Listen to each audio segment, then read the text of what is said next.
बहुत धन्यवाद। आ रही आवाज आ रही। ओझा साहब आगे बढ़ो, हम तुम्हारे साथ हैं। अभी आप लोगों का जो एक्टिव आ रहा है आवाज पास में, हाँ, आपका एक्टिवनेस ये दर्शाता है कि ये देश में अभी भी जिंदा लोग हैं।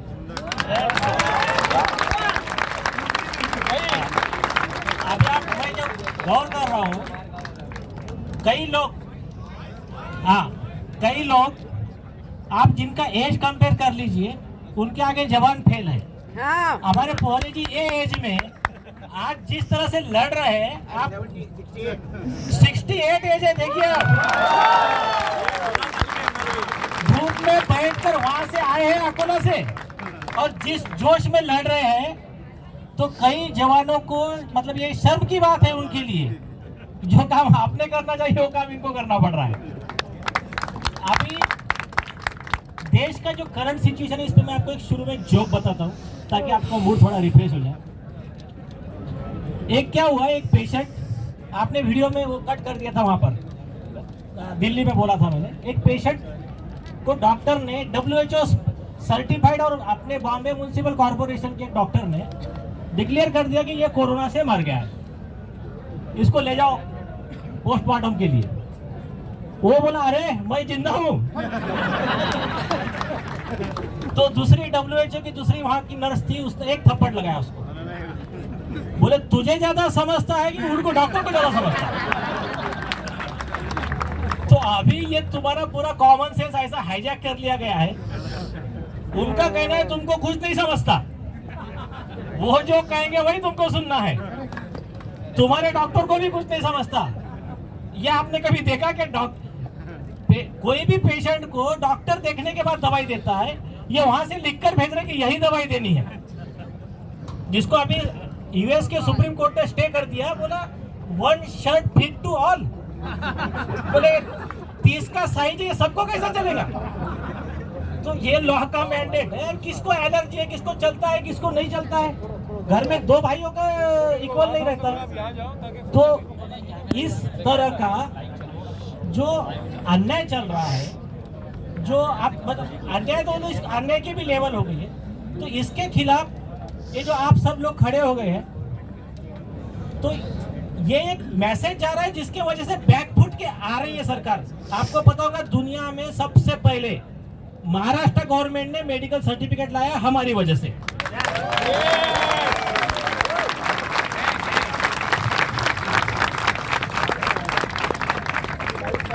उसके बाद में ये सबसे पहले हमने शुरू किया। देखिए, जिन लोगों को ये बात समझ में आ जाए, सारी पुलिस, आर्मी, जजेस, जितने डिपार्टमेंट, ये हमारे लिए है, क्योंकि हमारे टैक्स पे इनकी सैलरी होती है।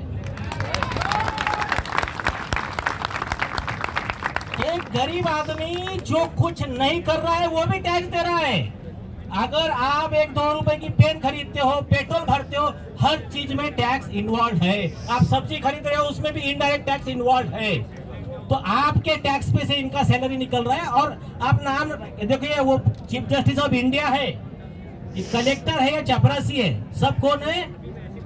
पब्लिक सर्वेंट, नौकर, जन सेवक, टाइटल कुछ भी दो, है आपके नौकर। लेकिन उनका सबका रिस्पेक्ट है। कब तक? नियम के दायरे में काम करेंगे तब तक। नियम से हटे तो कौन है? क्रिमिनल, आरोपी, गद्दार। और ये देश के कानून ने, चाहे चीफ मिनिस्टर हो, चाहे कैबिनेट मिनिस्टर हो, चाहे जज हो, सबको जेल में भेजा है। तो अपना जो ग्रुप है, अपना ग्रुप किसी को भीख मांगने नहीं जा रहा और जाएगा नहीं। हमारा हक लेने हम जाएंगे।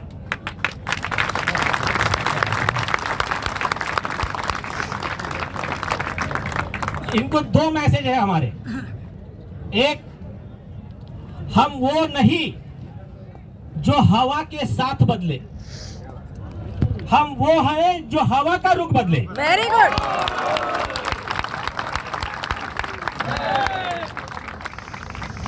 और दूसरा है, मत पूछो जालिमो हमारी ताकत कहां तक है, मत पूछो हमारी ताकत कहां तक है, आजमा कर देख लो जालिमो तुम्हारी औकात जहां तक। यस।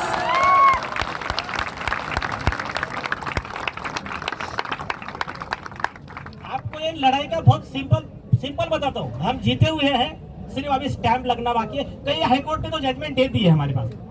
अभी एक एग्जांपल देखिए, ये पानी की बोतल है, इसको इनके ये WHO सर्टिफाइड लीडर लोग, उनके भ्रष्ट अधिकारी ये बोल रहे हैं मारुति कार है। आप उसके सपोर्ट में ये इनके जो भी है बोलने वाले, नैरेटिव वाले, सबको ले लेके आएंगे, वो एक्सप्लेन करेगा, you don't know what is the definition of the Maruti car.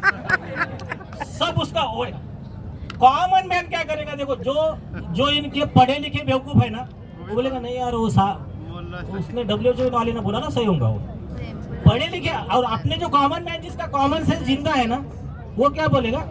ठीक है सब कार है ना आपकी, बैठ के आपको जरा सफर करा गया। तो जो अब्राहम लिंकन ने कहा था कि एक आदमी 10 लोगों को बेवकूफ बना सकता है, 10 लोग मिलके एक आदमी को बेवकूफ बना सकते हैं, लेकिन आप एक ही आदमी को 10 बार बेवकूफ नहीं बना सकते।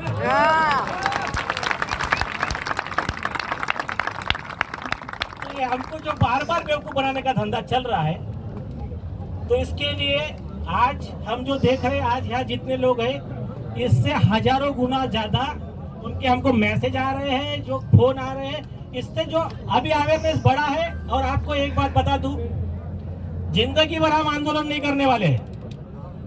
इसके बाद में हमारा ग्रुप रहेगा, हमारी कमेटी रहेगी, हमारा प्रेशर ग्रुप रहेगा, नियम हम बना के देंगे, ये नियम से काम करने का।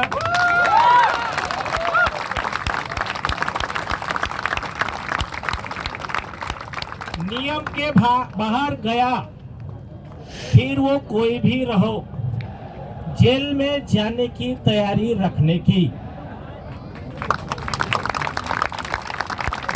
और हमने अभी CBI के डायरेक्टर को नोटिस दिया,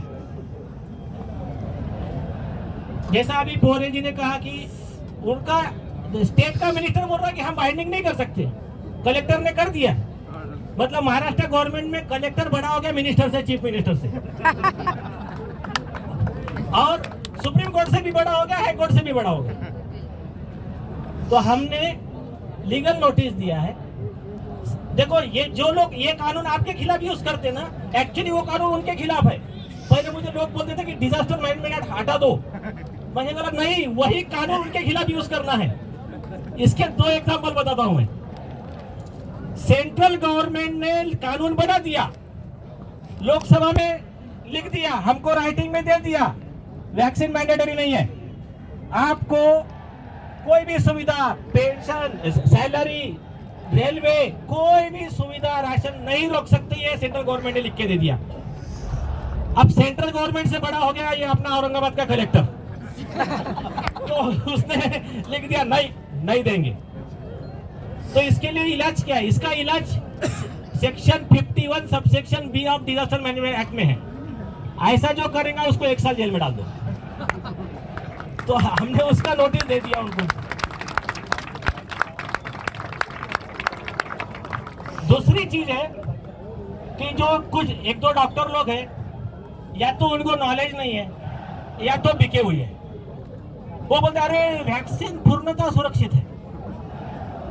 अब पूर्णतः सुरक्षित है बोला, और डॉक्टर स्नेहल लुनावत का वैक्सीन से डेथ हुआ, खुद गवर्नमेंट ऑफ इंडिया ने AEFI में लिख कर दे दिया कि ये कोविशील्ड के साइड इफेक्ट से इसका डेथ हो गया।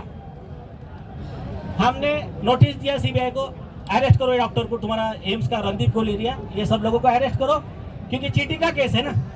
आपको मैं झूठ बोल के कोई चीज दे रहा हूँ, कल मैं अगर आपको बोलूं यहाँ टिकट बांट रहा हूँ कि यहाँ पर स्टेज पे दीपिका पादुकोण आने वाली है, 100 रुपए टिकट है, आप आ गए, अब यहाँ पर कोई है ही नहीं, हमारा ही भाषण सुनना पड़ेगा आपको। तो ये चीटिंग हो गया ना, ये आईपीसी 420 में चीटिंग का 7 ईयर का इम्प्रिजनमेंट है। तो ये जो चीजें हैं, इसमें एक कानून ऐसा है, ये कई कॉमन लोगों को नहीं पता है, section 43 of CRPC, citizens right to arrest. आप सब लोगों को अधिकार है, आप इन डॉक्टर लोगों को, इन कलेक्टर को, ये हेल्थ मिनिस्टर को, जो भी बोलेगा, जो भी कानून के खिलाफ बात करेगा, आप उसको अरेस्ट करके पुलिस को हैंड ओवर कर सकते हो।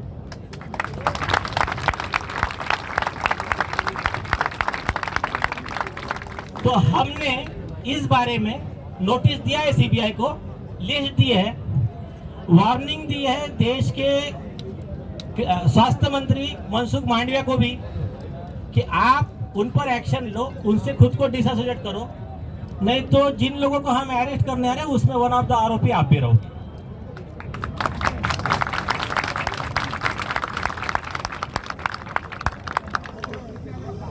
तो ये जो इन लोगों की बेवकूफी है, आज तक इन्होंने क्या सोचा था कि हम अन्याय करते जाएंगे और आप लोग मान लोगे।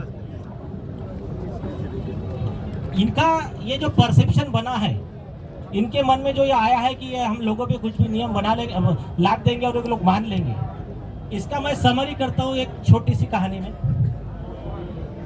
एक क्या हुआ, एक गांव में एक साधु रहता था, गांव के बाहर एक उसका शिष्य था। अब उस एरिया का राजा बहुत क्रूर था, बहुत तकलीफ देता था लोगों को। तो साधु महाराज भगवान से रोज प्रेयर करते थे कि यार भगवान, मुझे अगर देश का आप राजा बना दोगे, प्राइम मिनिस्टर बना दोगे, तो मैं ये लोगों को बहुत सुखी रखूंगा, इनको अच्छी अच्छी फैसिलिटी दूंगा। तो उस 5 साल 7 साल 10 साल हो गए, उनकी कुछ प्रेयर माना ही नहीं भगवान ने। उनका शिष्य था, वो थोड़ा जरा सर्किट टाइप था, बोले यार ये प्रेयर काम नहीं कर रही, बोले प्रेयर चेंज। तो भगवान को बोला, भगवान आप अगर मुझे ये देश का राजा प्राइम मिनिस्टर बना दोगे, तो मैं ये लोगों को ऐसे हाल करूंगा ना इनके, ये जितना ये तकलीफ दे रहा है इससे मैं और ज्यादा तकलीफ दूंगा। तो उसने रात को प्रेयर किया और रात को ही राजा मर गया। अब उनके जो वारिस थे उनमें झगड़ा होने लगा कि किसको बनाएंगे नेक्स्ट राजा। तो सबने तय किया कि कल जो फर्स्ट एंट्री करेगा गांव में, गांव से बाहर, राज्य से बाहर, तो उसको बना देंगे। अब सुबह में भिक्षा मांगने आने वाला, एंट्री करने वाला यही था, उठा के बना दिया उसको राजा। राजा बनाने के बाद में उसने शुरू किया फिर ये वैक्सीन मैंडेट, ये बोले राशन नहीं, ये नहीं, सब तकलीफ शुरू हो गई। तकलीफ शुरू होने के बाद में पानी पे टैक्स, बोले सांस कितनी ले रहे वो गिनने को हमारा मुंबई महानगर पालिका का आदमी रहेगा, दिन भर में कितनी सांस ली, उसके ऊपर भी टैक्स। तो ऐसे चालू किया, परेशान हो गई पब्लिक। बोले चलो जरा राजा के पास, इसको समझाएगा कौन, तो चलो इसके गुरु के पास जाते हैं। उनके गुरु को लिया और गुरु को लेकर राजा को समझाने आए। राजा के पास गए, राजा को बोले भाई देखो यार, तुम इन लोगों को क्यों इतना तकलीफ दे रहे हो। तो राजा ने बोला गुरुजी को, देखो गुरुजी ये मामले में अपने बीच में बोलना नहीं। बोले क्यों, बोले भगवान का और मेरा एग्रीमेंट है। तो बोले लेकिन क्या हो क्या गया, बोले आओ मैं आपको समझाता हूँ, बोले लोग कैसे हैं। उन्होंने एक अच्छा रास्ता था, अच्छे रास्ते पे बीच में गड्ढा खुदवा दिया, तो जो लोग सीधे जाते थे फिर गड्ढे में उतर के जाने लगे। किसी ने ऑब्जेक्शन नहीं लिया, कोई आवाज नहीं उठाया। फिर क्या किया, वो सीधे रास्ते पे गड्ढा किया था, उस पे से ऊपर से फ्लाईओवर बना दिया। फिर वो चढ़ के जाने लगे, किसी ने आवाज नहीं उठाया, सरकार का पैसा वेस्ट हो रहा है, बोले कोई हरकत नहीं। बाद में आगे टोल नाका लगा दिया, बोले यहाँ से जाएंगे तो टोल पे पैसा देना पड़ेगा, तो भी लोगों ने कुछ नहीं बोले। बोले गुरुजी देखते जाओ तुम। बाद में टोल के आगे फिर कोड़े मारना शुरू कर दिया, बोले हर एक को 5 कोड़े खाना है, क्योंकि आप जो पसीने से तर होके आते हैं ना, तो उससे थोड़ा बीमारियां फैलती है, तो कोड़े मारेंगे तो पसीना निकल जाएगा आपके बॉडी। तो भी ऑब्जेक्शन नहीं लिए लोगों ने, लेकिन बाद में एक लेटर आया, जो इंडिया की मानसिकता बताता हूं मैं। एक लेटर आया, वो लेटर में क्या लिखा था पता है? बोले देखिए राजा जी, आपने हमारे कुछ भलाई सोच के ही निर्णय लिया होगा, WHO के गाइडलाइन को ख्याल में रखते हुए। बोले लेकिन आपसे विनती है, जो कोड़ा मारने वाले लोग हैं ना वो कम है, आप न वो लोगों की संख्या बढ़ा दो, हमारी लाइन लग जाती, टाइम जरा बच जाएगा हमारा। कोड़े मारो, आप मारने वाले बढ़ा दो। तो ये ऐसे ही कुछ लोग थे कि वैक्सीन का भी यही हो रहा था। तो उस राजा ने समझा के बताया गुरु को, इन्होंने हक के लिए आवाज उठाना, अन्याय के खिलाफ लड़ना छोड़ दिया था, इसीलिए भगवान ने इन पर ये चीज नाजिल की है, ये लागू की है।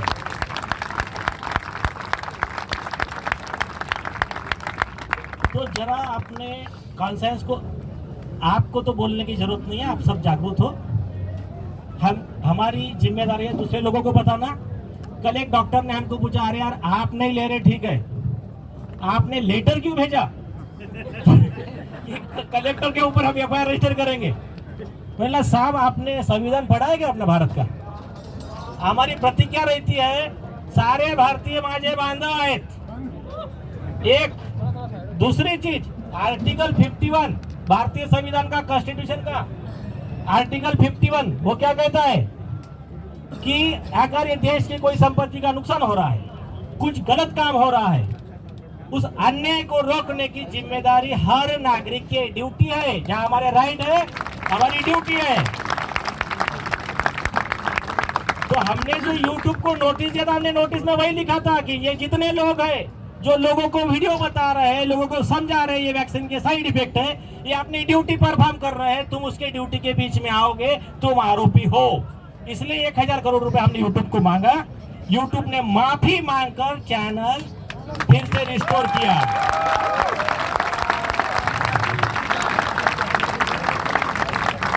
तो ये देश में ये ख्याल में रखना, हमारा इतिहास याद रखना, अलेक्जेंडर सिकंदर पूरी दुनिया जीत के आया, इंडिया में हारा था। उतना नहीं था, पावर नहीं था, हम यूनाइटेड उतने नहीं थे। शिवाजी महाराज का इतिहास देखिए, चंद्रगुप्त मौर्य चाणक्य का इतिहास देखिए। हम इनसे हारने वाले, दबने वाले नहीं है, जीतने वाले हम ही हैं। इतिहास में देखिए, करे बुराई सुख चाहे पावे कैसे कोई, बीज बबुल का बोया आम कहां से हो। तो उन्होंने बुरा बोया है, उनको बुरा ही मिलने वाला है। हम अच्छा करेंगे, सारा ब्रह्मांड, सारा नेचर, भगवान हमारे साथ है, और ये बार बार दिख रहा है।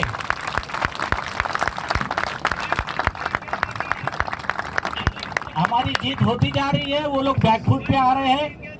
और ये सब आप सब लोगों को जाता है कि आज भी 12-15 करोड़ लोगों ने एक भी डोज नहीं लिया है, लेकिन जिन्होंने पहला डोज लिया था, जो सरकार के पहले वो लॉलीपॉप में फंस गए थे, ऐसे 12 करोड़ लोगों ने सेकंड डोज लेने से मना कर दिया।